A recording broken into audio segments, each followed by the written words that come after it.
তরুণরাই জাতির ভবিষ্যৎ, তরুণরাই জাতিকে কাঙ্ক্ষিত লক্ষ্যে পৌঁছে দেবে, একথা বলে মন্তব্য করেছেন চট্টগ্রাম জেলা প্রশাসক জাহিদুল ইসলাম মিয়া। চট্টগ্রামের বোয়ালখালীতে আন্তঃস্কুল ফুটবল টুর্নামেন্টের উদ্বোধনী অনুষ্ঠানে তিনি এসব কথা বলেন। টুর্নামেন্টে বোয়ালখালীর স্কুল ভিত্তিক 32টি দল অংশগ্রহণ করবে। উপজেলা নির্বাহী অফিসার মেহেদী হাসান ফারুকের সভাপতিত্বে সহকারী কমিশনার কানিস ফাতেমা, আজিজুল হক, শওকত আলম সহ অন্যান্যরা এ সময় উপস্থিত ছিলেন।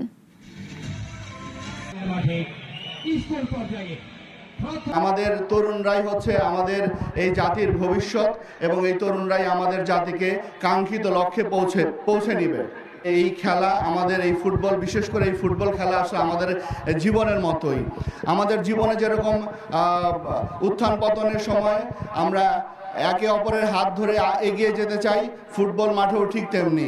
আমরা যখন দলগতভাবে খেলি, আমরা দলের জন্য খেলি, তখন আমরা দলের একটা লক্ষ্য নিয়ে খেলি। আমাদের জীবনেরও সেরকম একটি লক্ষ্য থাকতে হবে।